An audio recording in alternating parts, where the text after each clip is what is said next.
মৰমৰ ছাত্ৰ-ছাত্ৰীসকল আজি আমি ইচ আৰু এভৰি ওপৰত আলোচনা কৰিম ডিটেইলছ আলোচনা কৰিম ভালদৰে চাবা দুইটা ৱৰ্ড আমাৰ পৰীক্ষাৰ ক্ষেত্ৰত বহুতে দৰকাৰ হয় আৰু স্পোকেন ইংলিছতো বহুতে দৰকাৰ হয় দুইটা হৈছে ডিস্ট্ৰিবিউটিভ কি হয় আমি আগৰ ভিডিঅ'ত আলোচনা কৰিছো যদি চোৱা নাই চাব পাৰা তথাপিতো মই বুজাবলৈ চেষ্টা কৰিছো ডিস্ট্ৰিবিউট ৱৰ্ডটোৰ পৰা ডিস্ট্ৰিবিউটিভ হৈছে মই যদি দুটা বক্স আকো আৰু ইয়াত দুটা বল ৰাখো ইয়াত বেছিকে বল ৰাখো আমি এটাতকৈ বেছি অৰ্থাৎ প্লুৰেলৰ ক্ষেত্ৰত দুটা ইউজ কৰো ইচ আৰু এভৰি কিন্তু তাৰ এটা লিমিট আছে যদি আমি দুটাৰ পৰা ষ্টাৰ্ট হয় এই বক্সটো দুটা বল আছে নহয় জানো দুটাৰ পৰা ষ্টাৰ্ট হৈছে গতিকে আমি কি ইউজ কৰিম ইচ বুলি কম ইচ বল ইন দা বক্স তেনেকৈ কম দুটাতকৈ বেছি থাকিলে কি হ'ব আমি এভৰি ইউজ কৰিম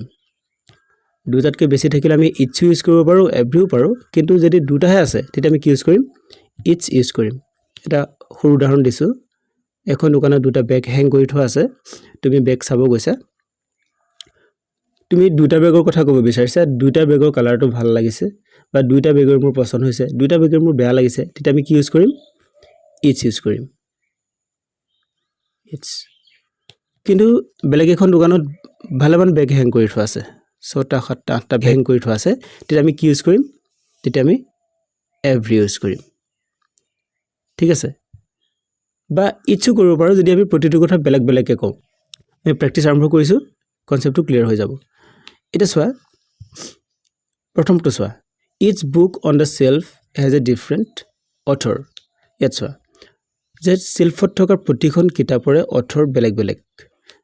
বহুত কিতাপ আছে নহয় জানো কিতাপটো বহুত আছে কিন্তু ইয়াৰ পাৰ্টিকুলাৰলি প্ৰতিখনৰ কথা বেলেগ বেলেগকৈ কৈছে প্ৰতিখন কিতাপৰ কথা বেলেগ বেলেগকৈ কৈছে তেতিয়া কি ইউজ কৰা হৈছে ইচ ইউজ কৰা হৈছে আৰু তাৰ এটো আমি জানিব লাগিব যে প্ৰতিখন কিতাপৰ অৰ্থ বেলেগ হেতু আমি কনফাৰ্ম হ'ব লাগিব জানিব লাগিব তেতিয়া আমি কি ইউজ কৰিম ইচ ইউজ কৰিম তাৰ পিছৰটো চোৱা every book in the series is worth reading যদি আমি এভৰি ইউজ কৰো এই সিৰিজটো আটাইকেইখন কিতাপে পঢ়িবলগীয়া বুলি কৈছে প্ৰতিখন কিতাপৰ কথা কৈছে কিন্তু এজ এ হোল গৈছে এখন এখনকৈ কথা কোৱা নাই কিন্তু প্ৰতিখন বুলি কোৱা নাই কিন্তু গোটেই এজ এ হোল গোটেই কিতাপখিনিৰ কথা কৈছে এন্টায়াৰ গ্ৰুপৰ কথা কৈছে তেতিয়াহ'লে আমি কি ইউজ কৰিম এভৰি ইয়াত মিনিংটো এনেকুৱা হয় যে ধৰি ললো 20খন কিতাপৰ কথা কৈছে 20খন কিতাপ ইয়াৰ হয়তো কোনোবা এখন ভাল নহবও পাৰে তুমি ইমান কনফাৰ্ম নহয় তেতিয়া আমি কি ইউজ কৰিম এভৰি ইউজ কৰিম কিন্তু যেতিয়া আমি ইচ ইউজ কৰিম তাৰ অৰ্থ এটো যে তুমি সঁচাকৈ জানা যে ইয়াৰ অৰ্থৰ বেলেগ বেলেগ প্ৰতিখন কিতাপৰ অৰ্থৰ বেলেগ বেলেগ আৰু প্ৰেক্টিছ কৰিছো 3 নম্বৰ চোৱা I gave each child a separate gift for their birthday মই প্ৰতিজন চাইল্ডকে বেলেগ বেলেগ কি কৰিছো গিফট কৰিছো হেতু কনফাৰ্ম যদি আমি ইউজ কৰো ইচ ইউজ কৰিলে হেতু কনফাৰ্ম হ'ব লাগিব যে আমি প্ৰতিটো ষ্টুডেন্টকে চাইল্ডকে বেলেগ বেলেগ গিফট কৰিছো কিন্তু যদি এভৰি ইউজ কৰিছো 4 নম্বৰটো চোৱা every child in the neighborhood attend the same school যে ওচৰ পাজৰ বেছিভাগ প্ৰতিটো ছাত্ৰই কি কৈছে একেখন স্কুলতে পঢ়ে কিন্তু এটো কনফাৰ্ম নহয় হয়তো কোনোবা এটা ষ্টুডেন্ট তাত নাযাবও পাৰে সেইখন স্কুলত কিন্তু যেতিয়া আমি ইচ বুলি কওঁ মই যদি কওঁ each child in the neighbourhood attend the same school তেতিয়া তুমি কি হ'ব লাগিব কনফাৰ্ম হ'ব লাগিব তেতিয়া আমি ইচ ইউজ কৰিম তাৰ স্পোকেন ইংলিছত তাৰ এটোই কথা আছে যে ইচ বুলি কোৱাৰ লগে লগে আমি কনফাৰ্ম হ'ব লাগিব কথাটো আৰু যদি কনফাৰ্ম নহয় তেতিয়া কি ক'ম আমি এভৰি ঠিক আছে তাৰ পিছৰটো চোৱা 5 নম্বৰটো চোৱা each employee is responsible for submitting their own report এটা প্ৰতিজন এমপ্লয়িৰ কথা কৈছে আৰু এটো কি কৈছে এটো বাউন্ড প্ৰতিজনৰ কামটো বেলেগ বেলেগকৈ কৰি দিছে প্ৰতিজন এমপ্লয়িয়ে নিজৰ নিজৰ ৰিপৰ্টটো জমা কৰিব লাগিব এটো বাউন্ড ধৰা বন্ধা আৰু প্ৰতিজনৰ কাম বেলেগ বেলেগ হেকানে কৈছে each employee 6 নম্বৰটো চোৱা every employee is required to follow the company's safety regulations প্ৰতিজন এজ এ হোল গোটেই এমপ্লয়ি খিনি কথা কৈছে দেখিছনে এপ্লাইড টু অল এমপ্লয়িজ গোটেই এমপ্লয়ি খিনি কথা কৈছে এজনকে কোৱা নাই পাৰ্টিকুলাৰলি প্ৰতিজন বুলি কোৱা নাই গোটেই এজ এ হোল কি কৈছে গোটেই এমপ্লয়ি খিনি কথা কৈছে যে সেফটি যিখিনি ৰেগুলেশনস আছে এবিলাক মানি চলিব লাগিব 7 নম্বৰটো চোৱা I will be checking each answer on the test for accuracy যে এনসাৰ শীটখনৰ যিবিলাক এনসাৰ আছে কোনো যাতে ভুল থাকি না যায় মোৰ প্ৰতিটো এনসাৰ মই চেক কৰিম হেতু কথা কৈছে প্ৰতিটো এনসাৰ মানে কনফাৰ্ম প্ৰতিটো এনসাৰ সেপাৰেটলি চাব লাগিব 8 নম্বৰটো চোৱা ইয়াত কি আছে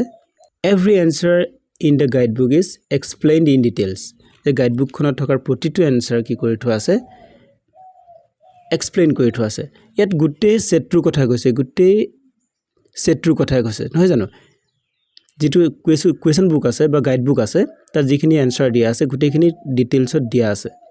এক্সপ্লেইন কৰা আছে ডিটেইলছত নহয় জানো গতিকে তাত কি ইউজ কৰিছে এভৰি ইউজ কৰিছে নম্বৰটো চোৱা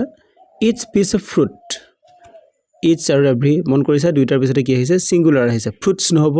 each piece of fruit was carefully selected by the farmers the কৃষকজনে কি কৰিছে প্ৰতিটো ফ্ৰুট কি কৰিছে প্ৰতিটো পিস অফ ফ্ৰুট কি কৰিছে কেয়াৰফুলি কি কৰিছে সিলেক্ট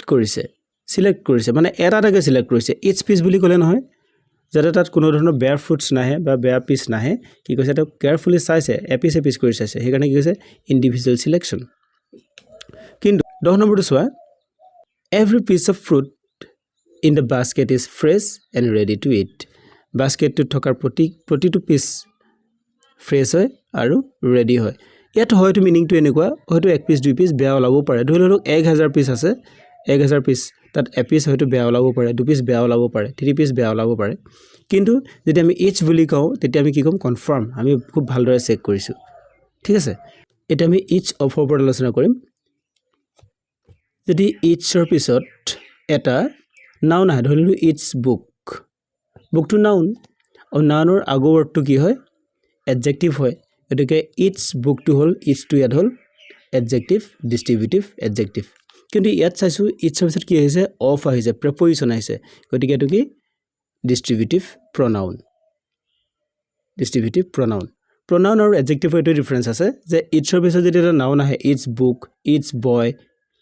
ইটস এনসাৰ তেতিয়া কি হ'ব এটো ডিস্ট্ৰিবিউটিভ adjective কিন্তু ইটস আৰু অফ টু কি হয় এটা ডিস্ট্ৰিবিউটিভ pronoun এট চাও কি ইউজ হৈছে each of the students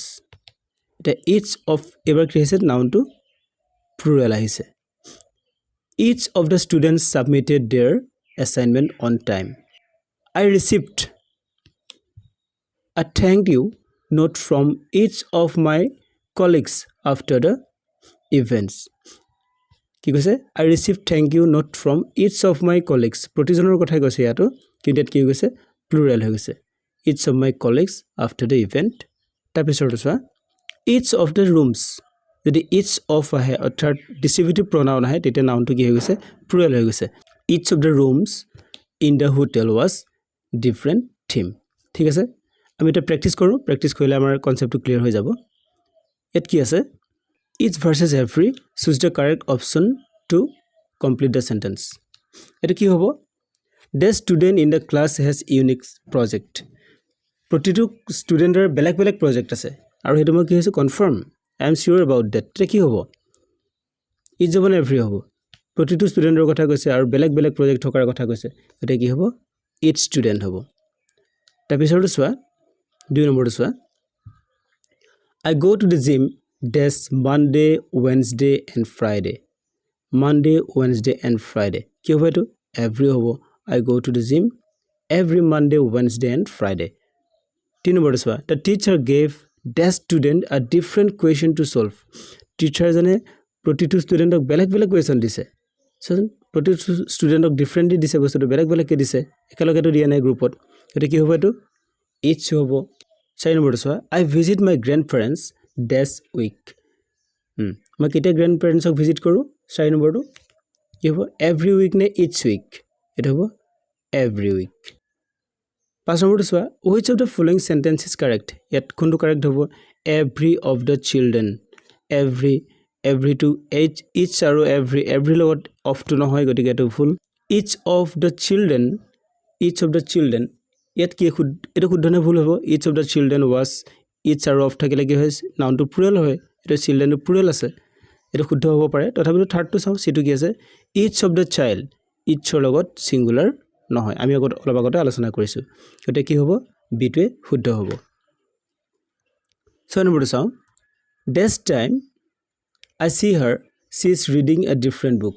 মই তাক যেতিয়া দেখি থাকো তেতিয়া বেলেগ কিতাপ পঢ়ি থাকে each time হ'ব না every time হ'ব কি হ'ব এটো every time হ'ব প্ৰতিবাৰে নহয় জানো শুদ্ধটো হ'ব every time